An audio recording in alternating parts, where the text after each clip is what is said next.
So hello everyone, let us solve another LeetCode question, that is repeated DNS sequences. So let us read the problem statement. So DNS sequence is composed of series of nucleotides abbreviated as A, C, G and T. And we are given a string S that represents a DNS sequence, and we need to return all 10 letter long sequences or substrings that occur more than once in that DNA molecule. And we can return the answer in any order. So let us see this first example and try to understand what the question is and find some solution out of it. So this is the first example that they have given, and this is the output. So let us see how they have find this output. So this is composed of 5A and 5C. So 5A and 5C, the string length is 10, that is fulfilled. Here the C's are 5 and again 5 A's are present, but the order is different.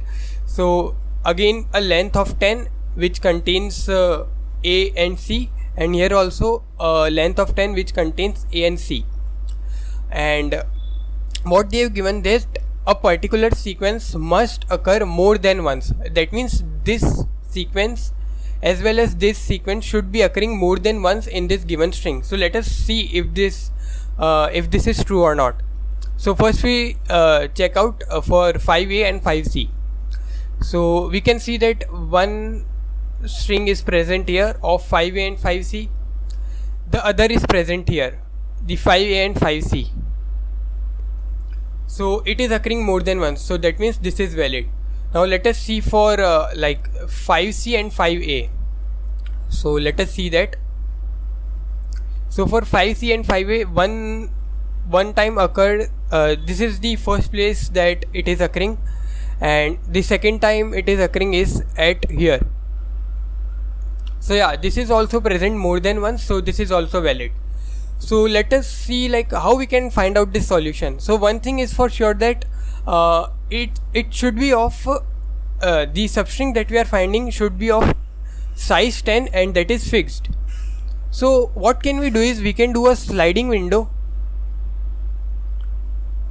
where our window size will be of 10, and we can like shift that particular window. So let us say that this is our window, so we can shift that window again and again, the size will remain same of 10, and we keep on adding the particular substring into our map, and we will see if that particular string is occurred already, that means it is already occurring more than once.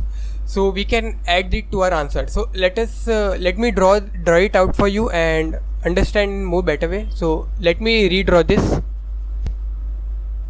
So what we can do is we can maintain a sliding window of size 10. So initially the window will contain these first 10 characters, and what we can do is if like it is the like string of size 10 or the substring of size 10, so what we can do, we can maintain a map and we can store this particular string inside our map. Let's say this string is S1, S dash.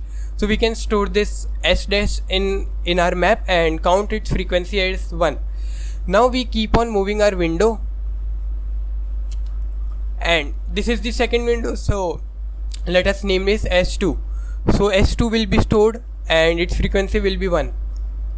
So then the next window will be of this, and this will continue going on. So whenever let's say we come across some string, let me say like when we come here, when our window will come here, so here it would be 1 already. So when our window will come here, it is of size 10 obviously. So when we will put this into our map, when we'll put this substring into our map, let us name this as S10. I'm just giving a random name. So let us when we come across this substring S10, we will check in this map if this is present or not. So we will check if in the map if this string is present or not. So yes, this string is already present, so we can identify with the help of this frequency. So it is already present one, and we found that again. So our another condition, that was the particular substring should be occurring more than once, is fulfilled. So we can add this particular string to our answer, and if you recall, this particular substring was already present in our like the given answer that the example has provided. So this one output is valid. Similarly, we will do this for triple C, not triple C, 5C and 5A. So what we can do is we can make a sliding window of size 10 and we keep on moving the window, as well as we will store the particular substring into our map. When we found a particular string again, that means it is occurring more than once, and we can store it in our output. In the end, we will return that output. So let us see the code now and understand in more better way. So let us write the code now. First we will like store the size of the string in n, so s dot size, and we will declare a map of string comma integer. So it will store the frequency of a particular substring. And what we need to do next, we need to write a sliding window solution. So we will declare I pointer and j pointer. The j pointer will be moving from the right side and I pointer will be shifting from the left side. And we will also maintain a string named current, which will be storing a substring of size 10, and also we will declare one answer which we need to return at the end. So let us write the code now. So while our j is less than n, we will continue some process. Now what we need to do, we need to keep storing our characters in our current string until the size of window becomes 10. So we will keep on adding characters to our current string and j++. Now when it will become when our window will be of size 10, so while j minus I plus 1 is equal to 10, now our window has of size 10. So what we need to do, we need to add this current string into our map. So we'll increment the frequency in our map. But before that, what we need to check also, if this particular string is already present in map or not. If that is already present, we need to add that particular substring to our answer. So what we can write for that, so if mp of current is equal to 1, that means this is already present and we found that again. So obviously it is occurring more than once.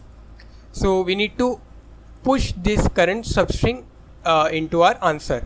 So answer dot pushback current.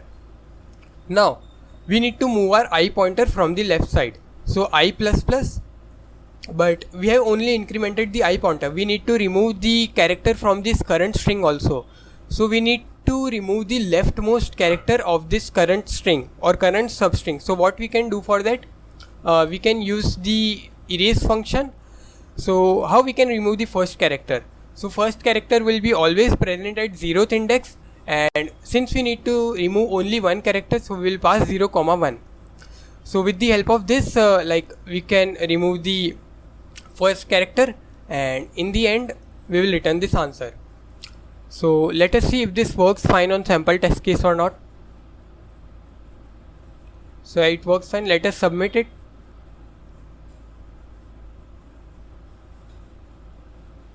So yeah, our code got accepted. Hope you learned from this video. Thank you.